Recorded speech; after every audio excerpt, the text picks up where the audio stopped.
All right, without any further ado, let's get started. We'll start with a banana pose. So you can come onto your back.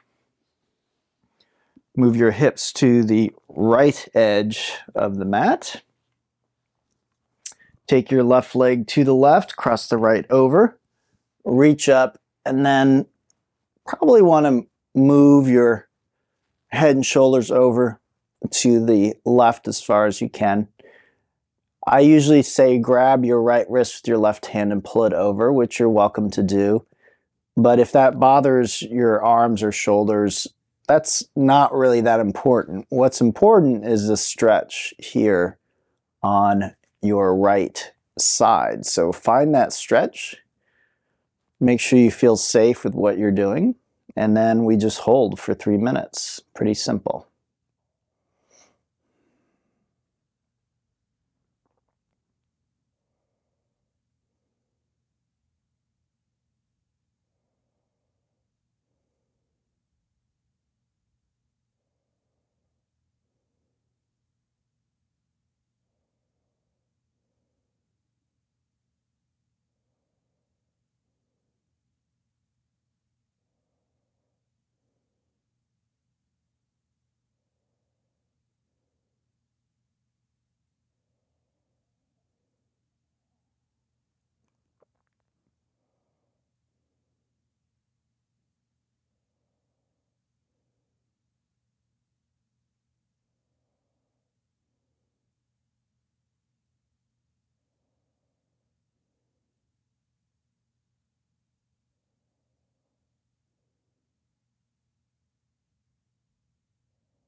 Let's switch sides. So take your time, but make your way over, hips over to the left side of the mat.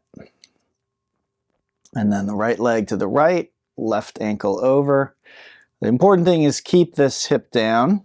Okay, so it's not, for whatever reason, almost every time I teach this in person, I see someone kind of rolling onto their side. And you're just not going to stretch anything laying on your side. At least most people won't, most of the time. So unless we put a bolster or something underneath you, you're not going to get much stretch. So again, we want to feel this in the left waist, ribs, maybe down the hip. I'm actually feeling it in my hip quite a bit today. I actually like that. My hip has kind of been cranky, for lack of a better way of putting it.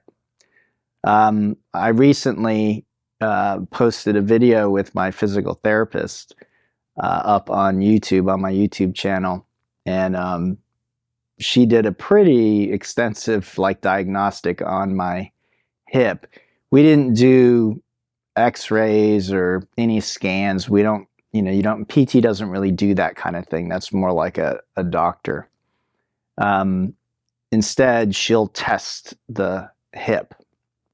She'll ask you to do certain things, move this way, that way. She'll manipulate the leg and ask you if you feel pain or what you're feeling in certain positions. And I actually prefer that. But anyway, so she did a pretty good diagnostic and says, there's nothing like technically wrong with your hip that she could see. She did some work on it, but this was the one that was bad for a long time. And it's felt much better, but lately it's been a little bit cranky. Not the same thing as before, but it has been, for lack of a better way, putting it, cranky. Just kind of, in certain positions, kind of feeling some sensation. So like this position, for instance.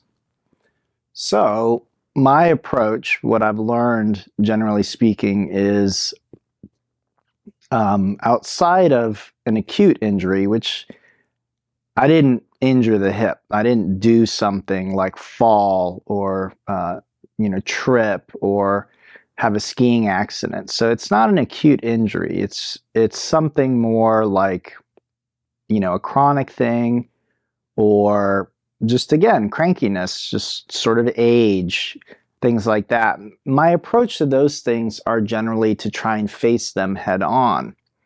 So I've been doing more yin yoga and trying to find things like this where I'm feeling that a little bit of irritation, a little bit of pain. And again, my idea is stressing that hip gently. What's called a hormetic or eustress is going to actually coax the body to fix whatever's going on there. All right, let's go ahead and unwind. We'll come back to neutral.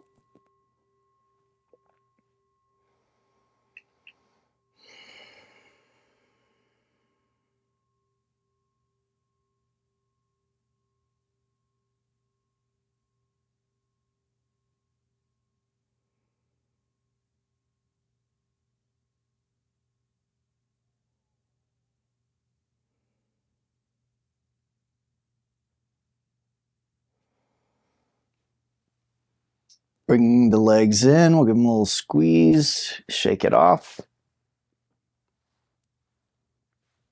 And then we hinge up to seated.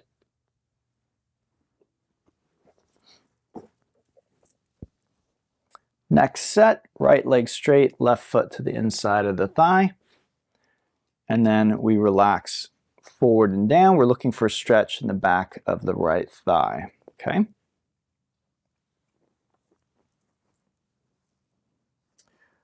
So I think most of you have heard me speak about on this subject before, and the reason I speak so much about it is because we modern people tend to live lives that are very, very comfortable. And so we may feel that almost any time we're out of our comfort zone, like something bad is happening, or like we need to find a solution, we need to stop it, we need to find a way out of it. And this was a concept that was introduced to me by my yin teacher years and years ago now. I'd say probably maybe even over a decade at this point. I don't know. Anyway, this idea that stress, there are two kinds of stress, good stress and bad stress.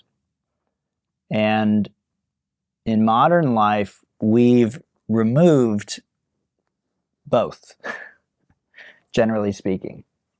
At your work, during your day, in your home, in your car, most of your day as a modern person, you have completely removed the good stresses, at least physically. You've also removed the bad ones, because there can be bad ones as well. You can overdo things. But generally speaking, if you grow up as a modern American or someone who lives in an industrialized country, you're not going to be exposed to a lot of physical stress, good or bad. And I don't know about you, but I didn't grow up with this idea of good stress.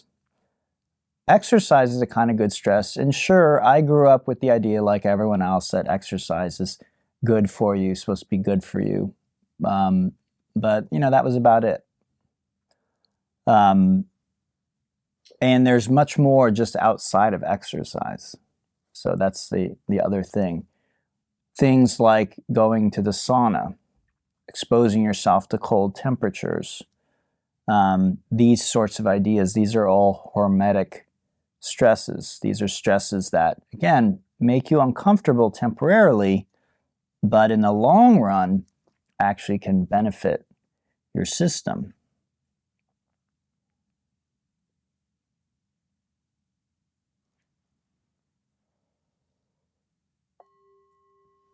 Okay, let's switch sides.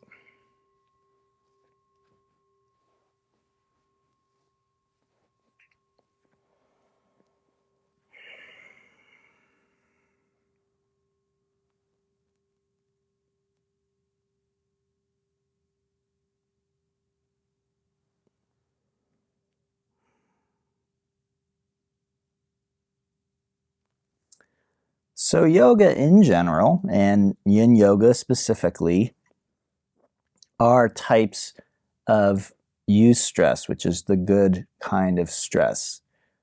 We want to get out of, again, the comfort zone, because what we might call comfort, the comfort zone, in more medical or scientific terms, is often called homeostasis. And our bodies, our nervous system, is generally wired so that we're seeking homeostasis. So if we're too hot, we feel hot, we feel uncomfortable, we feel, I want to be cool. And then if we're too cold, we feel cold, we're uncomfortable, we're miserable, we seek a warmer temperature, okay? If we're tired, then we seek rest. If we've been sedentary too long, right? If I were to like force you to stay in bed, you know, at a certain point, you'd want to get up and move, okay? So homeostasis is that kind of comfort zone, and that's where most modern Americans live. And again, I'm talking strictly physically, because mentally, you're probably overworked. That's kind of the hallmark of modern life. Too much stress up here, and then too little stress here. So up here, we're overdoing it for the most part. Most people are. And that's why another important part of my job that we don't really cover here is the meditation piece. So if you're not already meditating, I highly recommend it. I teach certain specific kinds of meditation that I think are extremely beneficial. But I'll tell people, because sometimes they'll ask me, what's the best kind of meditation? And the one that I teach, I think is the best, but I also say the best one's the one you're going to do. Because the type of meditation I teach isn't the easiest to do. So sometimes we psych ourselves out of doing things because we say, well, I want to do the best one. And then we find it's too difficult, and then we just don't do it. It's a little bit like going to the gym and trying to do the workout of a professional athlete because that's the best, and then getting completely exhausted or maybe even injuring yourself and then being like, well, I'm not going to do it at all then. Wouldn't it be better to go to the gym and do a, easy or moderate workout and then build up some strength, and then if you want, you can go to the best workout from there. All right, let's unwind.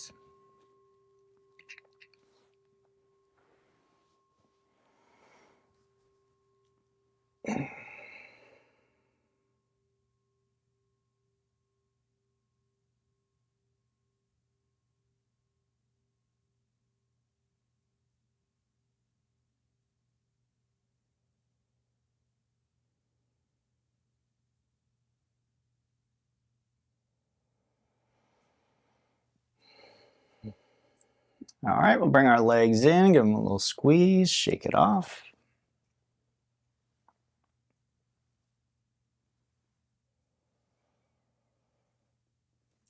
And then again, we'll hinge up to seated. Okay, next we have a frog. So coming into tabletop. Take the knees as wide as they'll go. The feet can flex or point, heels together or apart. You can stay on your hands or drop down to your elbows. Your hips can stay over the knees or press back toward your heels, up to you.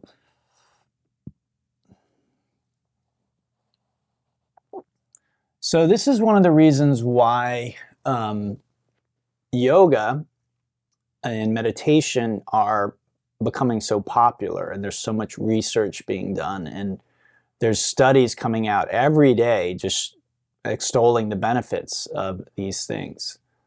And so from my perspective, it's not so much about preference, right? Because that's what we tend to be guided by. Like, what do I like? What do I not like? Like, there's the 5 of us or so that come to do yoga every week, and then everyone else doesn't come. They never come, probably because they don't like it. And maybe a few of you don't either. I don't know. Again, the thing that I try to do is to bring the science and these other factors in and educate, so that even people who don't like yoga, right? They don't necessarily like the way they feel when they're doing it. Hopefully they can get motivated by the fact that, well, it's just good for you. So instead of thinking of it as, I do this thing because I like it, you start to think of it in terms of, I do this because it's good for me and I like feeling good. Because generally that's the experience of people who practice yoga on a regular basis. And again, yoga is not the only kind of hormetic stress, but again, there's a lot of research done that shows it's very good. So yoga is both a source of hormetic stress, but it's also a source of relaxation, which is the other part of the coin. So generally, we modern people, we need to find ways to stress our bodies in a healthy way within the limits of what it can take, and still be able to function and do all the things that we need to do. If you went out and trained for a triathlon before work, you got up at 4 a.m. and did some crazy workout, sure, that might be good for you and it might be a source of hermetic stress, but you might also be exhausted the rest of the day and not able to function. You might not be able to lift your arms or your legs. It may not be a good idea. So yoga is generally considered a relatively mild stressor for the body. Yoga is a type of exercise that people find they can do their entire life. So, there are elderly people who are still doing yoga. It's not something like you need to give up at a certain point. All right, let's go ahead and transition to our next pose. We're laying on our belly. This is the Sphinx or seal. Okay, so we want a little bit of compression. My back's feeling pretty good today, so I'm going to straighten my arms for the seal, get a little more aggressive there. Up to you. The variations are the same. Head held up, drop forward, drop back, shoulders depressed, relaxed, legs together or apart. Okay. I'm going for just a little bit of compression in the back.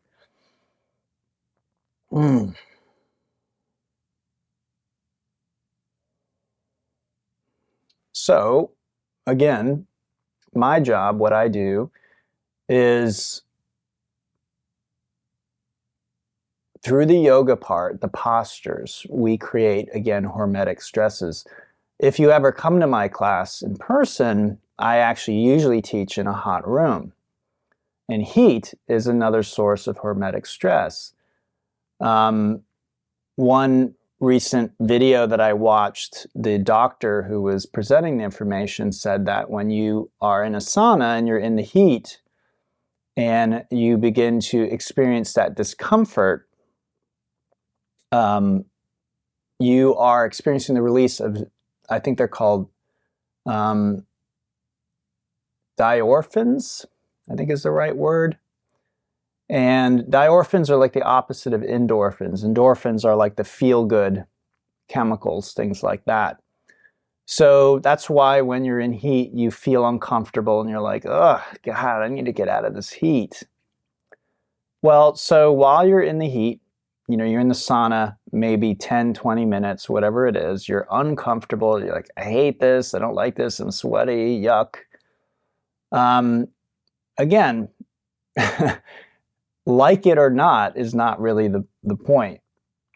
When you get out of the sauna, one of the things that happens is afterwards, the experience of those diorphins is it actually increases your sensitivity to the uptake of endorphins, which is, again, the feel-good chemicals.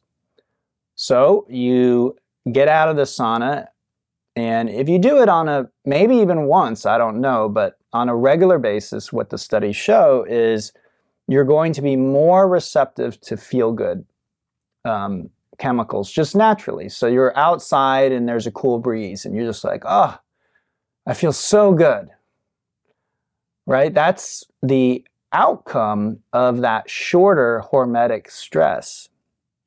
And this is just one thing that's happening. There's lots of good things that happen when you have that kind of heat exposure. Cold exposure as well creates all kinds of changes that are good for you ultimately. I don't teach cold yoga, but a cold shower should do the same thing. All right, let's go ahead and come on down out of that. Just relax for a few moments.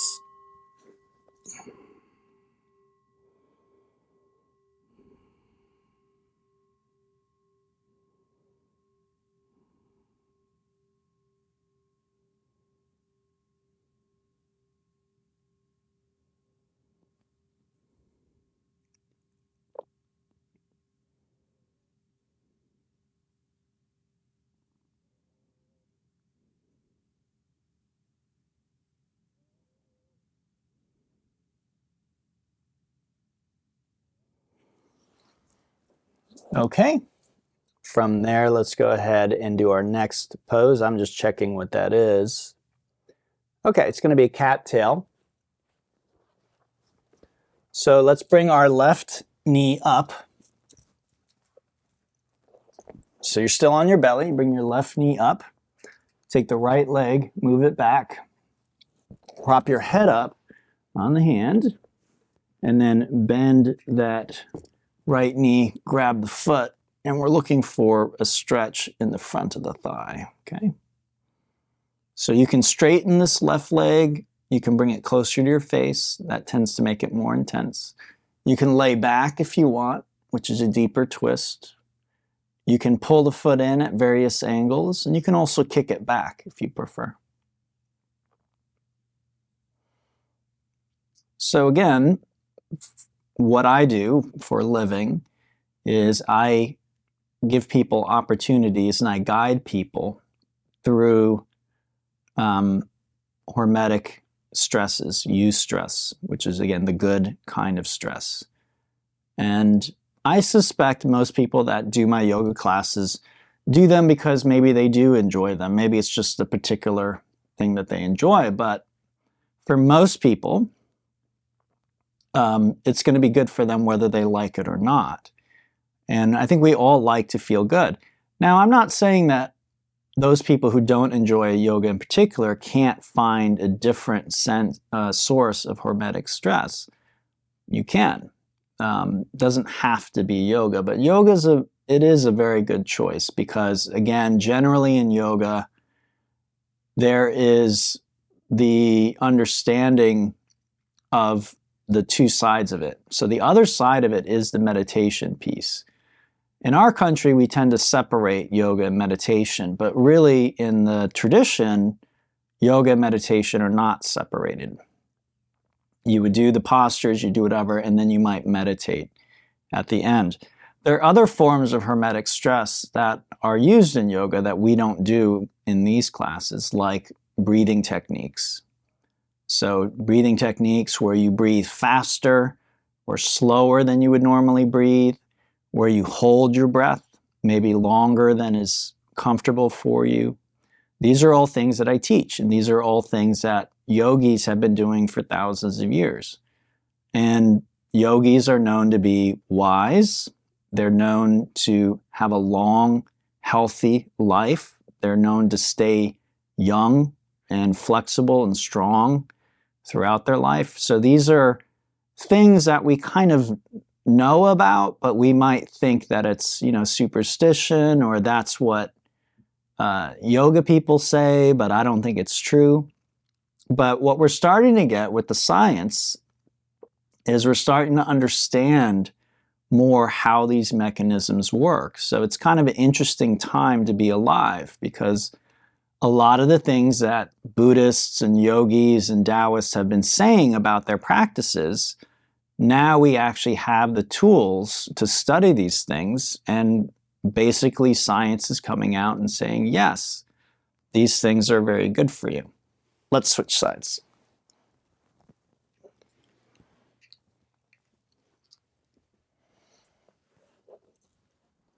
Again, you don't need to turn all around like that. I'm just doing that so I can continue facing the camera, okay?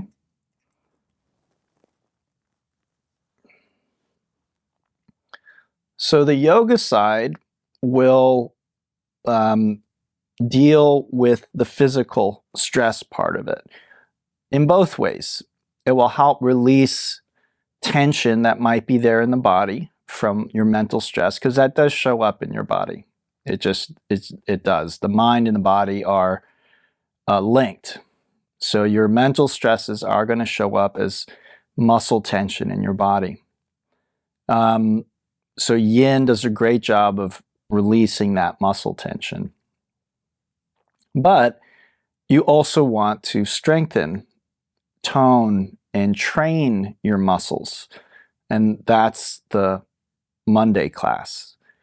So again, if you don't like the Monday class, or you don't come because you don't like it, I would encourage you come anyway and do what you can. You don't have to do all of it.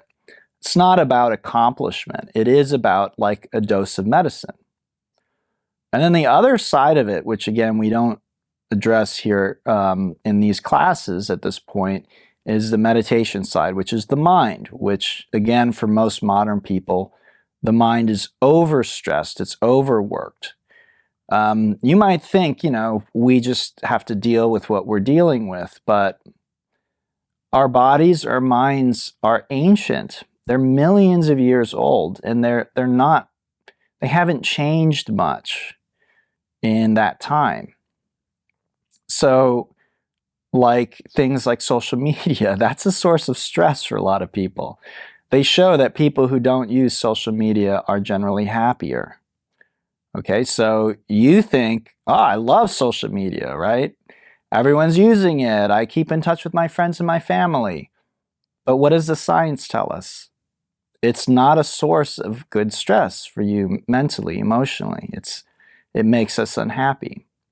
So I'm not saying don't use it. I'm just saying that's going to have an effect. Whether you realize it or not, whether you like it or not, it's generally not a good effect. So how do we deal with all this stuff? The nightly news, social media, all this stuff that we're having to deal with that creates this mental stress. Well, again, these tools have been around a long time, and they still work, and they work very well. So learning to meditate, learning to have some time where you don't engage with your thoughts in the same way. Now, if you're interested in learning meditation, I have videos that I've posted on YouTube on my channel. They're all free if you want to learn the meditation that I teach. But there's lots of apps and other things. There's also a form of yoga meditation called Yoga Nidra, and that is a very good choice for people who are new to meditation and find it difficult. All right, let's go ahead and come on out of this.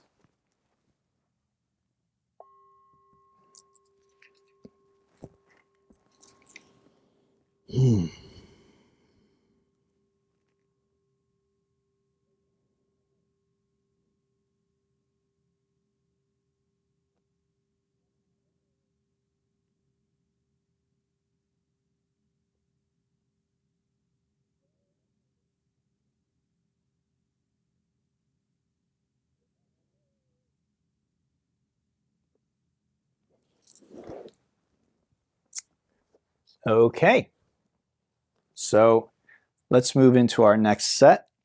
You can do a little counter stretch here, and then we'll do a shoelace pose. I'll turn this way today. I don't know why. I just feel like it. So right leg over the left. I'm not mirroring, by the way, so make sure it's your right knee over your left. Okay, the knees are basically one over the other. And then we come forward and down, and we're looking for a stretch out here, okay? Now, if you're having trouble doing this, try it on your back. Try laying back and using your arms to pull your legs toward you, okay? And that's called a supine or a reclined shoelace pose. So what is Yoga Nidra? Yoga Nidra means yogic sleep. It's a kind of guided meditation or relaxation. You may experience it as either. You might feel like, oh, this is like a guided relaxation. Or you might experience it as like, oh, this is a guided meditation. Really, meditation and relaxation, in a sense, there isn't that much difference. If you really understand what relaxation is, and that's the key. What do we think of as relaxation? For most of us in the West, we think of relaxation as relaxing my body and distracting my mind. So how do we do that? With a book, with a movie, with something, right? My mind is focused on this thing that's not my life. So I'm not stressing my life. I can forget about my life and worry about, Anakin Skywalker or, Daenerys Targaryen. I can go off into some other thing or Sex in the City, whatever. Choose your poison. You have some other world that's not yours that you relate enough that you care about the characters and you care what happens to them. But it's not your life. It's not your stresses. You're kind of taken out of your world. And then your body is sitting there like a lump, generally speaking. That's what most of us consider relaxation. It's really entertainment, if we really think about it. Even a book. I want to relax with a nice book. Yes, it's physically relaxing, but your mind is still going. Now, you might think, well, okay, then sleep. Well, yes and no. While you sleep, you dream a lot of the time. And when you're dreaming, if anything, your mind is maybe more active than while you're awake. It's active maybe in a different way, but it's still very, very active. Dreams happen very rapidly, like the events in dreams. So you can fall asleep for a few minutes and you can have a whole dream that lasts, days or weeks. All this stuff can happen just in a very, very short amount of time. So yes, there is a phase of sleep called dreamless sleep, very, very important for your health.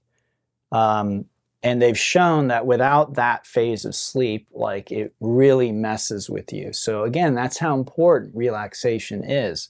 You can actually die if they don't give you enough of that dreamless sleep. So you could actually kill somebody. That's how important it is. Let's switch sides.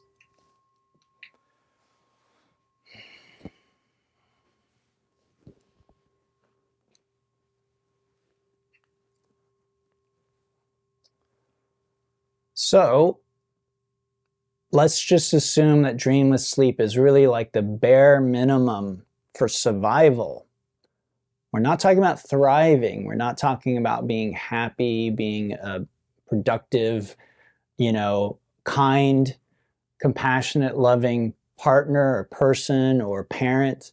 We're talking about just like you're just getting by because you're getting some dreamless sleep. So how could we improve that equation? How could we balance, again, the social media, the 24-hour news cycle, all the stressors that we have? Our ancestors didn't have the stress of driving into 85 traffic. They just didn't. There was nothing close to that. And the stresses that they had we're generally few and far between. Our stresses are pretty much constant. And again, a lot of these negative stresses, you also have negative physical stresses, by the way. So we've taken away the good ones, but there's some bad ones like pollution. Pollution in our water, pollution in our food, pollution in the air. It's a fact, and it does affect you. So again, the yoga, the postures, the stretching, the moving, the sweating, that helps to detoxify the body. And then the other piece is, again, the overstimulation of the mind. With Yoga Nidra specifically, you are laying down, so you don't have to worry about posture. And you're invited to relax, be still, and you're guided through awareness of different points in your body. You might be asked to visualize certain things. You might be asked to breathe in a certain way. There's many different forms of Yoga Nidra. But what I advise students, and I've been doing this for a long time, you can ask Matt when we were in college together in our 20s. That's really when I started meditating seriously, and I invited Matt to come out to meditate at the Buddhist center where I went. And he came out maybe once, maybe twice, and, you know, didn't like it, didn't keep doing it. And, you know, you can ask him, it's not easy to get into that. I think now he meditates more regularly, but most people find Yoga Nidra like they like it. Because again, for many people, it feels like a relaxation. Now again, I've put Yoga Nidras online. If you want to experience it for yourself, you can look that up and check that out. There's some on my channel that I've recorded in my studio. So they're nice professional recordings. All right, let's go ahead and come on out of that.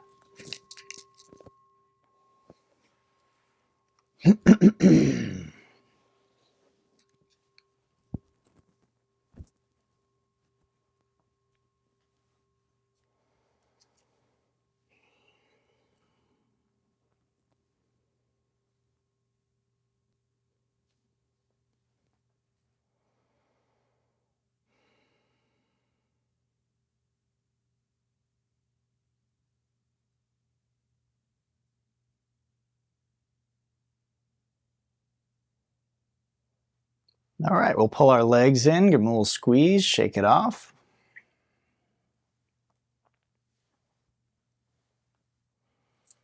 And then right over left, down to the left, we'll do the twisted roots here to finish out, okay?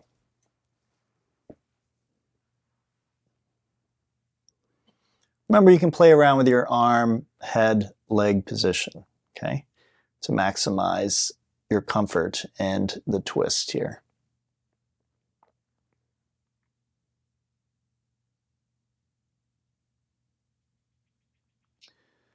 So the reason I'm this is on the forefront of my mind right now is I'm, again, watching a lot of videos and doing research on a lot of things that help with aging.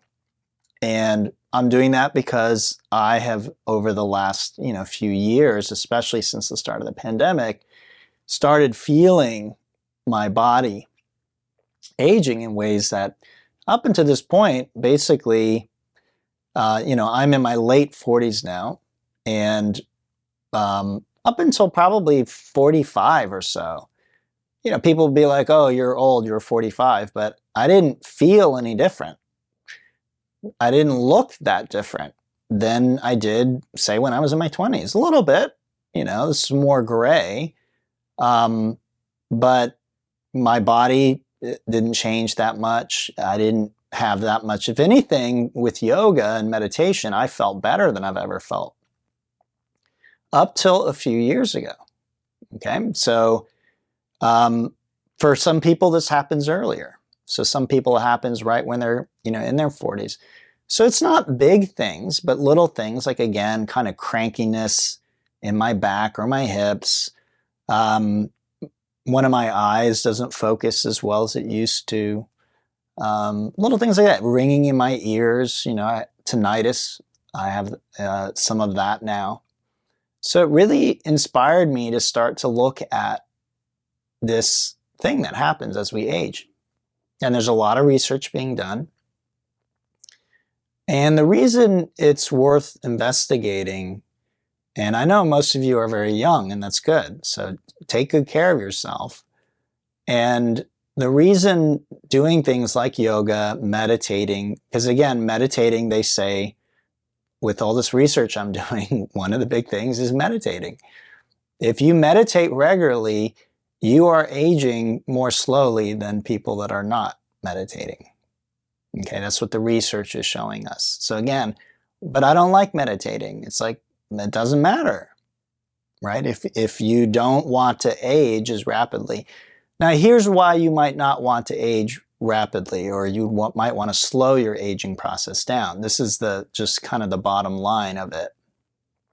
It's not about, oh, I want to look young forever or anything like that. The biggest predictor of disease, period, is your age. So we all went through the pandemic together. What were they saying right from the beginning? The biggest at-risk group was the elderly. A lot of why we did that initial shutdown was so people wouldn't go out, get coronavirus, and then bring it back to grandma and grandpa and kill them, because that's what was going to happen. Why? Because they're old. And as we age, the things in our bodies that protect us, that keep us healthy, that would help us heal from coronavirus, these things begin to shut down. Now, there's a lot of science behind this, myelination, DNA strands, how they begin to fall apart, telomeres, that's something that they've linked with meditation. You can research all that stuff if you want. I do. It interests me.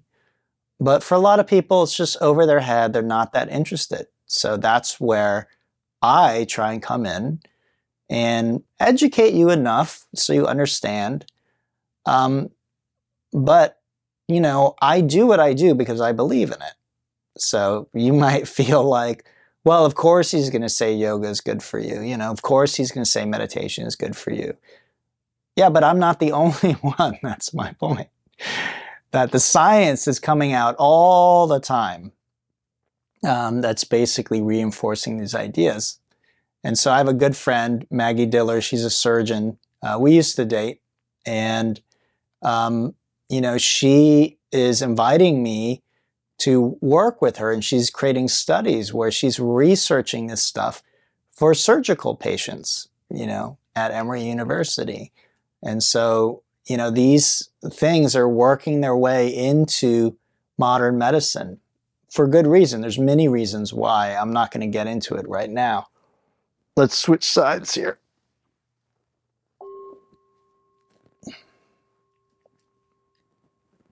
Okay, so left knee over right, and then we're going to bring those knees down to the side there.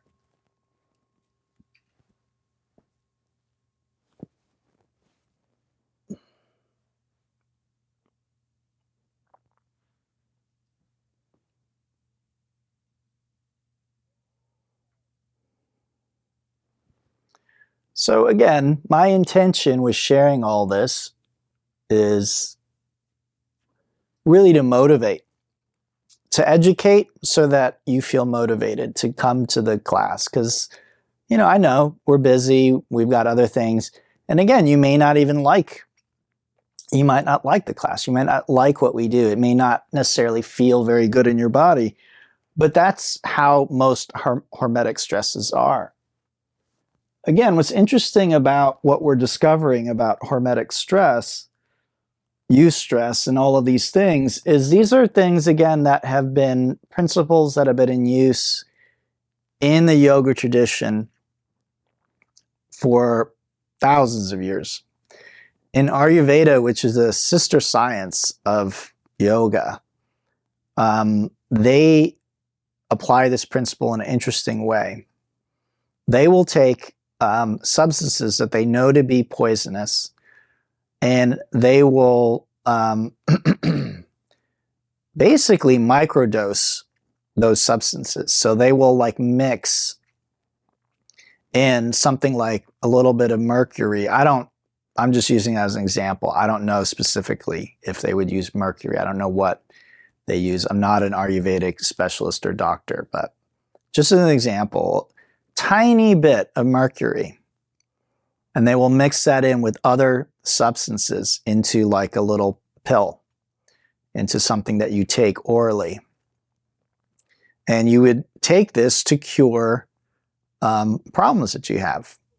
Now, again, I think our first reaction in the West when we hear these kinds of things is, oh, that's a bunch of superstition, and those people don't know what they're doing, and it's dangerous. And I think this has been our attitude for a long time. And now, again, as we start to just study, instead of having an opinion about it, right? And you know the saying, opinions are like blank, everyone's got one, right? So just because I have an opinion about something doesn't mean I'm right about anything.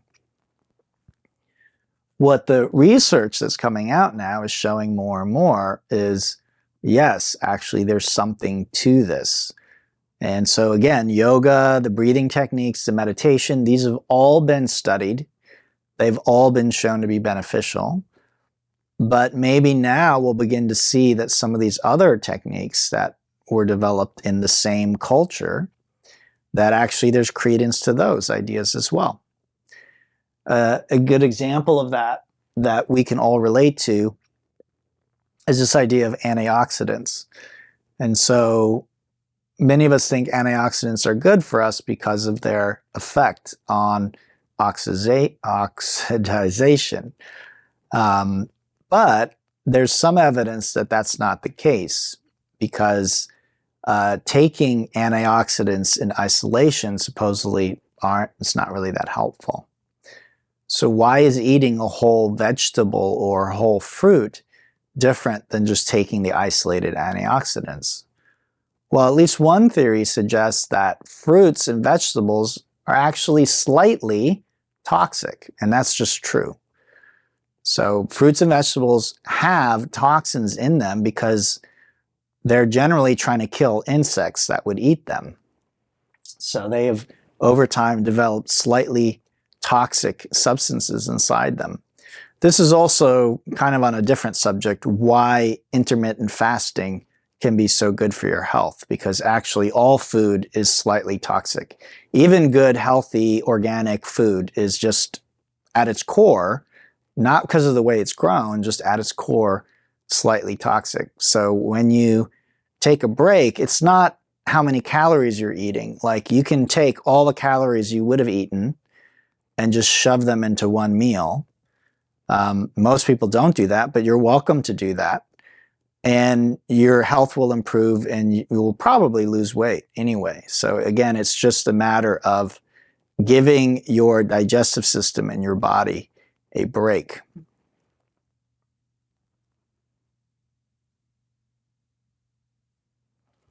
Okay, let's unwind from that. We'll rest back. So again, I'm not giving anyone medical advice. I can't, because I'm not a doctor. But I am sharing things that I find interesting with you, and I hope you find them interesting as well. Interesting and valuable.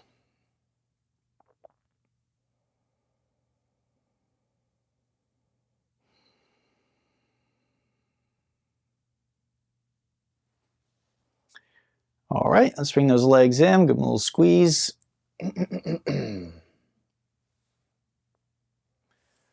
And then set a timer for 6 minutes and just allow your body to relax for those next 6 minutes.